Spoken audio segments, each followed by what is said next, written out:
Sony has a very different vision, company image, and goals than any other company or competitor out there like Nintendo or Microsoft. Visions and goals that Jim Ryan himself says he simply cannot meet. Now, personally, I think Jim Ryan should step down as CEO or Chief Executive Officer of Sony's PlayStation division. I don't think he's on par with a leader like Phil Spencer, but by the end of this video, you'll be able to make an educated decision for yourself as to why Jim Ryan cares about this company, but simply can't do anything for it. If it's a best game, players will want a sequel, and they'll also want to buy a sequel, you bitch. Let's get it.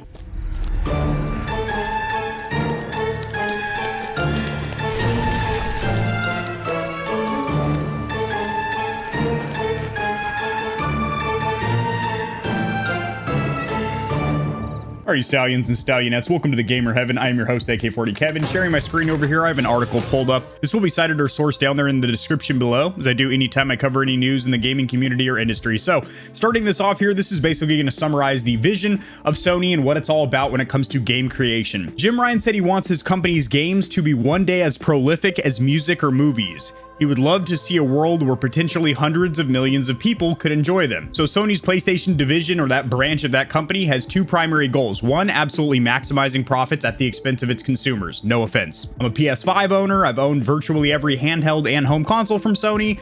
I like their products, I enjoy their games, but I can clear as day see their business model. And the next one would be to create games that are literally AAA blockbuster bangers, that are literal masterpieces, nothing less. So they care less about smaller indie games, cult classics that maybe 100,000 or so gamers would really enjoy. They want Ghost of Tsushimas, they want Last of Us 2s, they want God of Wars, they want Spider-Mans, they want Gran Turismos. Shoot, Gran Turismo might even be a little bit niche for him because that's a racing simulator. Granted, it's been around since the PlayStation 1 era and is still lauded as one of the best racing franchises of all time. They want the Uncharteds. They want the Crash Bandicoots and the Spyros. Yeah, we're getting all the way back to the PlayStation 1 era. Let's bring it back to modern times, shall we? And then this statement right here, hundreds of millions of people could potentially enjoy them. We're already kind of there. If you look at the gaming industry as a whole, it is larger than books, movies, or music. When we're talking about monetary value, I've made videos on this in the past. Literally, the video game industry earns more and has more new eyeballs every month on them than any kind of legacy media or any kind of other multimedia, whether we're talking about movies, music, books. So we're already kind of heading towards this right here. Granted,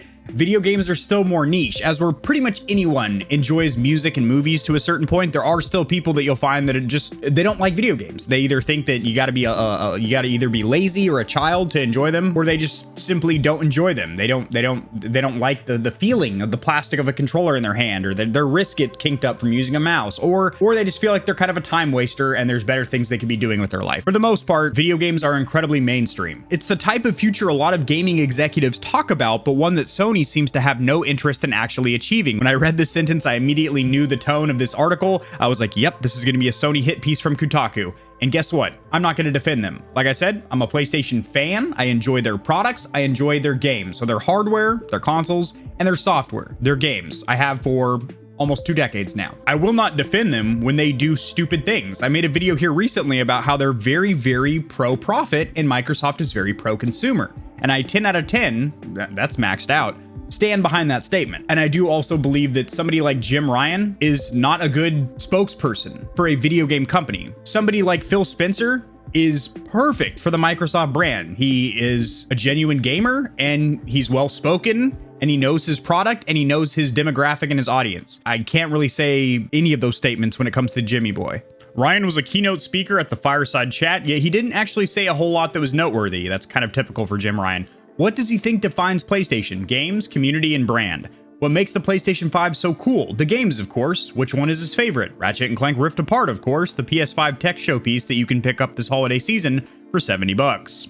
That game's gonna hold its value for quite some time. Now, that is kind of interesting that he kind of plugs or promotes Ratchet & Clank Rift Apart and that is quote unquote his favorite game. Don't get me wrong, that might very well be the truth, the fact there. It is an amazing game. In fact, I raved about it on this channel when I did my comprehensive review, but the Ratchet & Clank series is rather young in comparison to franchises like Crash Bandicoot, Spyro the Dragon, and Gran Turismo that have been on the platform for decades. Instead of commenting on or being asked about industry issues around crunch, accessibility, or game preservation, the most interesting thing to come out of the CEO's mouth was his wish to see a world where the games that we make at PlayStation can be enjoyed by many tens of millions of people, perhaps hundreds of millions of people. And to sum up these 3 paragraphs right here, basically what Jim Ryan is saying is that games aren't reaching enough of an audience. They're absolutely amazing. They're right up there with music and movies, like I alluded to earlier, but the audiences are rather small. But that's the problem that you're presenting there, Jim. What is the solution? I've never been one to, just bring up what the issue is, the fact that you feel like your games aren't being seen by a big enough audience. You want these in the faces of hundreds of millions of gamers, not 20 to 30 million. So what's the solution? What's your way forward? Well, more blockbuster bangers that only a small percentage of people will actually play, but they'll rave about. And then to sum up these paragraphs right here, this is Kotaku's response or rebuttal, basically saying that, yeah, the reason that your games aren't being seen by more people is because they're blockbuster bangers that are only going to reach a specific amount of people. For one, PlayStation 5 owners that can actually play these, as a lot of them aren't even on PS4. Granted, Miles Morales here was on PS4, but a technical breakthrough game, you're going to need to play it on the latest and greatest hardware. I did, by the way, play Miles Morales on both platforms, and there is a notable difference between the PS4 and 5. I mean, that's to be expected. Great sentiment by Jim Ryan, but also bizarrely at odds with Sony's current strategy around the PlayStation 5. The company hasn't made video game streaming a centerpiece, nor has it bet big on PlayStation Now the way Microsoft has with Game Pass. Those are both of those companies' subscription services. There is streaming offered on board Xbox Game Pass Ultimate. It's called xCloud, but these two right here, PlayStation Now and Game Pass, aren't intrinsically specifically cloud streaming. What they are is they are a subscription service, much like Netflix, but you still need to download the games to your hard drive. It doesn't release many small games, such as indies or third parties or mobile games, and the company only just started bringing some of its biggest blockbusters to PC. These are all very valid points from Kotaku. Years after they originally came out, generally between 2 to 3 years. Even if you could find a PlayStation 5 in stores, it represents the high end of console gaming when compared to the Xbox Series S, Nintendo Switch, and Switch Lite. I want to touch on something really bad right now, but I'm going to wait until we finish reading, and then I'm going to give you guys my comprehensive thoughts here. If anything, Sony appears to be doubling down on the prestige blockbuster model, what Daddy said earlier, investing heavily in a small slate of big releases. PS4 ended last generation with Spider-Man, Ghost of Tsushima, and Last of Us Part 2. It really did push the PS4 Slim and Pro to the absolute limits of that hardware to where they looked amazing. Even though they're on like a 7-year-old console at the time, those games looked and played really good. Sony's focus on exclusive blockbuster bangers has come at the expense of niche teams and studios within the PlayStation organization, leading to high turnover and less choice for players. And Sony is reportedly doubling down on remakes and sequels of the most successful series. Independent developers complained over the summer that Sony can be difficult to work with compared to Microsoft and Nintendo. Ryan spelled out the ideology of the heart of modern PlayStation in an interview with TMT Post around the same time. Players only remember best games rather than okay games, he says. If it's a best game, players will want a sequel, and they'll also want to buy a sequel, you bitch. But no one really cares about the game that's only okay. Nobody wants a mediocre lay, sweetheart. This line of thinking has its critiques though, including from previous iterations of PlayStation. We're talking primarily about the PlayStation 1, 2, and 3, considering the PlayStation 4 and 5 have been on this whole blockbuster banger, pro profit, less pro-consumer business model. All right, now coming back up here, I kind of had to bite my tongue a little bit here, my gamer giblets here, to not give away my thoughts here, but here's how it is, ladies and gentlemen. Here's how it is, Stallions. Fact that they can't produce enough PS5 units to actually sell them. If you own a PlayStation 5 like me and maybe a couple of you Stallions out there, you're in the minority, not the majority. So you can't even enjoy these blockbuster bangers that Sony's talking about pushing. They don't give a shit about mobile gaming, which makes sense because phone games aren't going to be as impressive as something on the big screen. Okay, I get that. They don't have a solid subscription platform like Game Pass. I have compared on this channel in the past Game Pass Standard and Ultimate to PlayStation Now and PlayStation Plus, and it's not even comparable. Quantity and quality of games are better on Game Pass. Not to mention, sweetheart, we did also cover integration with PC support. If they want their awesome exclusives to be seen by more gamers, that's the next step for them, for Jim Ryan and the boys, is to get them ported over to PC. And I don't mean 2 to 3 years after release. I mean 6 to 8 months after release. Why am I saying 6 to 8 months? Why should they not launch day and date with the consoles? Well, because that doesn't go against their core values and their business models of what makes the PlayStation great. And that is the fact that you can play their exclusives day one on the console. So 6 to 8 months later, get them ported over to PC. But here's the real kicker here. Here's the David Beckham, bring him in here. Here's our kicker. Sony is in a closed loop ecosystem. Microsoft's entire business model is to reach the vast majority of gamers through a lot of third-party and indie games, and also the fact that they are in a ecosystem, as in you get Game Pass, their subscription service.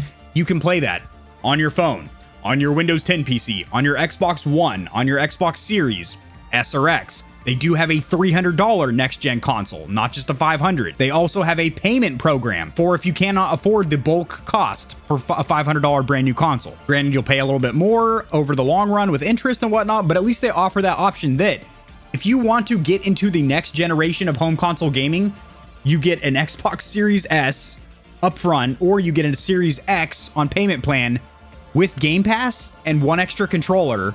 Maybe get it used on Facebook Marketplace or something, and you literally have a next-gen console with a lightning-fast SSD and 120 hertz gaming. Granted, on the Series S, it's upscaled 1440. These are all things that PlayStation can't say. If you want to play these games in their glory, you're going to get them on a PS5. But right now, your options for getting a PS5 are stay up late on Twitter, following people like Wario64 and Jake Randall to get the next hot drop, hoping that Walmart doesn't crash, or go under a bridge and have your way with a scalper. I don't know what this is, churning butter like you're Amish apparently, but to milk the scalper for a new console. I hope that you stallions aren't buying from scalpers, but at this point, I can't even really blame you if that's how you got your console, because, well, we're almost a year after launch, and there's still a massive shortage that I cover news articles all the time are stating might actually continue for quite some time. Just to go ahead and summarize here, just to go ahead and wrap it before we tap it, Sony has fantastic AAA blockbuster bangers. That's kind of what they're known for. And for the foreseeable future, even after Jim Ryan steps down as CEO, which will eventually happen, and somebody else fills his pointy-tipped leather loafers, that's going to be their business model. That's what Sony's all about. And Microsoft is going to continue to make gaming, next-generation gaming, approachable and enterable for the most amount of gamers by being in an ecosystem, by launching day and date with PC, and by having the subscription service model with Game Pass. Please trot your little stallion or stallionette ass down there to the stable. That's the comment section down there below. Kind of open up your gums a little bit and data dump your thoughts. We get a forum down there. We get a positive think tank. We have a pretty smart community here at Gamer Heaven. I'm not going to lie. I only have 2 brain cells, but a lot of my viewers, my audience, lot smarter than me. So drop in the comment section down there below, and we will talk about this current status, this current state of PlayStation, and why I don't even really think it's Jim Ryan that's causing all these issues, because that's so ingrained in PlayStation's core business model and how they want to make money, is that they do AAA blockbuster bangers. That's what they did with last generation with the PS4, and that's what they're doing now with the PS5. Because where Nintendo makes cute, fun, family-friendly games like Animal Crossing and Pokemon and Mario and stuff, and Zelda, and Microsoft is known for having a bomb subscription service that's on like 4 different platforms, and PlayStation's known for their killer exclusives and their good accessories, by the way, like the DualSense controller and the Pulse 3D headset. Those are a big driving factor for sales right now for the PS5. That is going to do it, Stallions. If you enjoyed this video, take your hoof and mash that like button. That will help this video to be seen by more gamers, so this information will reach and assist them as well, and they can join that forum that we were talking about down below.